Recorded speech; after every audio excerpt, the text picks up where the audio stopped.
Hello, everyone. Welcome back.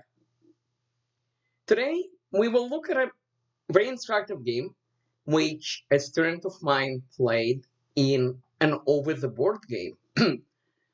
This is a part of a high school chess league. My student, who many of you know, Charlie, who is now in high school. He is on one of the top high school teams. He's the board three. And this is the game he played last week. This was also his first ever serious over the board game, and this was his first win, which is very impressive. Very, very good start. Let's look at the game. D4, D5, C4, Queen's Gambit. Again, I didn't talk too much about Queen's Gambit. The point is black can certainly take, and taking is certainly okay. But what black did in this game, which is pawn c6, is absolutely fine. Defends the pawn. Knight c3, knight f6. This is the main line of the Slav defense. I know it says Queen's Gambit declined. It's a lie. Queen's Gambit declined is e6. c6 is the Slav. I have proof. This is proof. So, knight f3. And now black plays a somewhat unusual move. Black plays knight d7. Knight d7 seems like a move you would like to play, but there is a small issue. The issue is if this lineup opens up, white can get control of it quite easily. The problem for black is black would like to be able to play knight c6 to block that line. But if his knight was on d7, he cannot do it. In fact, this is what Charlie needs to work on immediately. His move is reasonable. He plays bishop g5, but it's a little bit less good. Okay.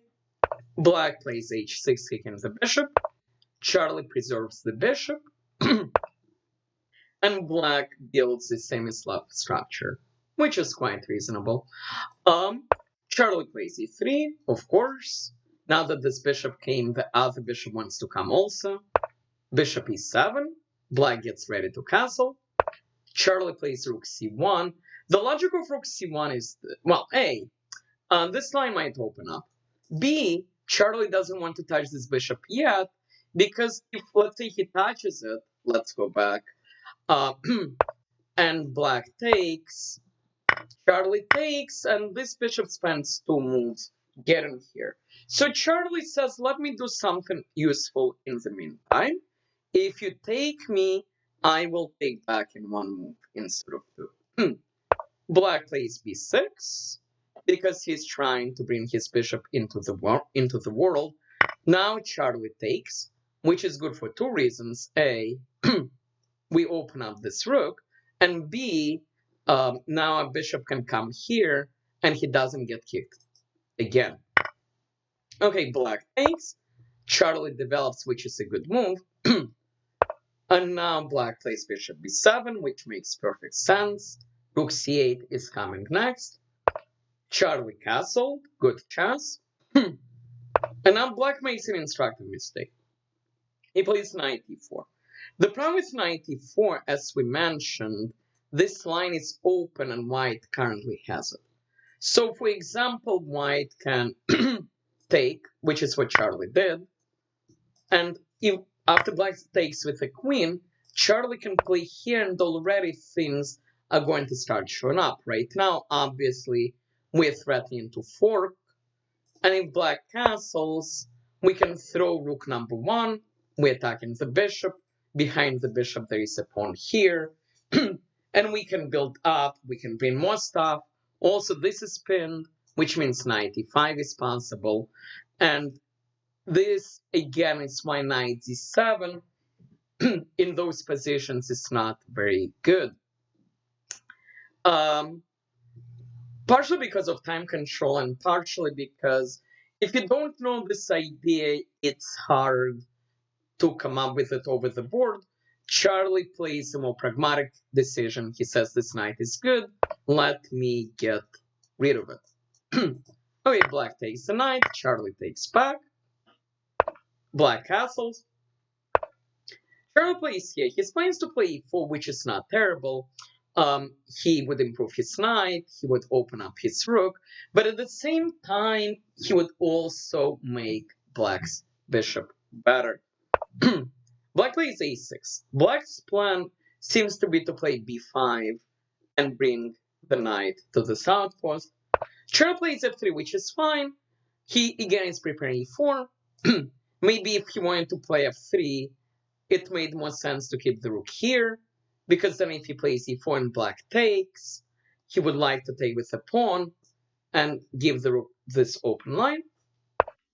At any rate, black plays g6, which just makes zero sense. The reason it makes zero sense is black is weakening his king.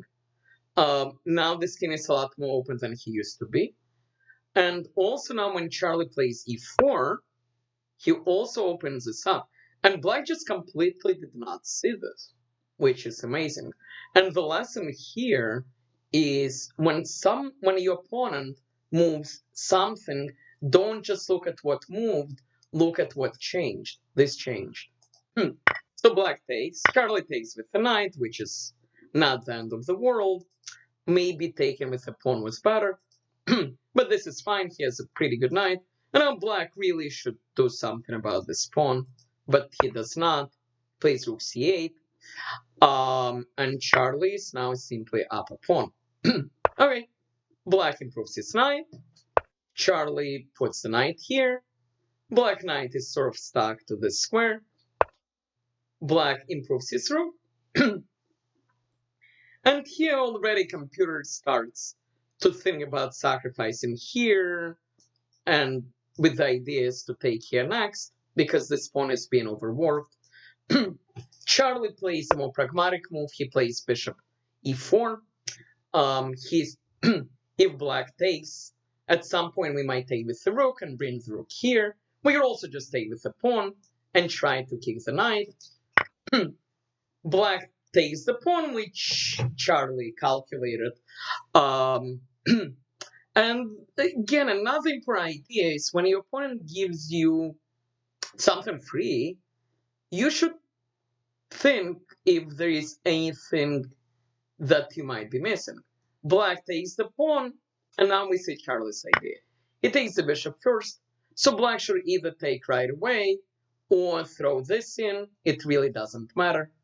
He took the rook, Charlie took back, and after this move, again, for the second time in the game, we see the point that this pawn is being overworked.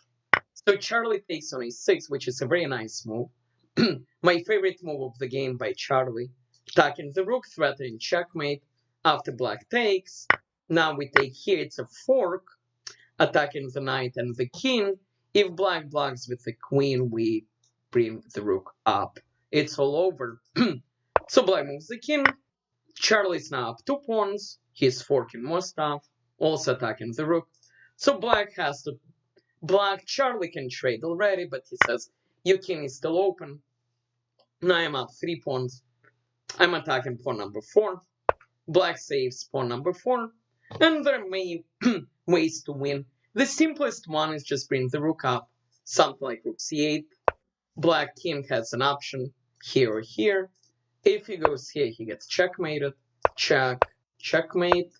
And if he moves to the other spot, we check with the queen. He goes here, we fork. If he now blocks with the queen, we just take the rook. If he moves the king, we don't take the rook right away, although we can. And after black takes, we can force a queen trade. Or we can simply check first. After the king moves again, we take the rook. Charlie chose a slightly different way. He plays here. He's trying to force a queen trade. Something like check and then check. Black stops that, but Charlie checks here. The king has a choice. He chose this square. And now Charlie just says, let's trade queens. Black decided to take, and then Charlie's just up 3 pawns. The game went on for another 15 moves or so, and Black eventually resigned. A couple of key things to remember from this game. Idea number one to remember: be careful about moves like 97, as if this line is about to become open. And if you're white, start thinking about how to take immediate advantage of this line.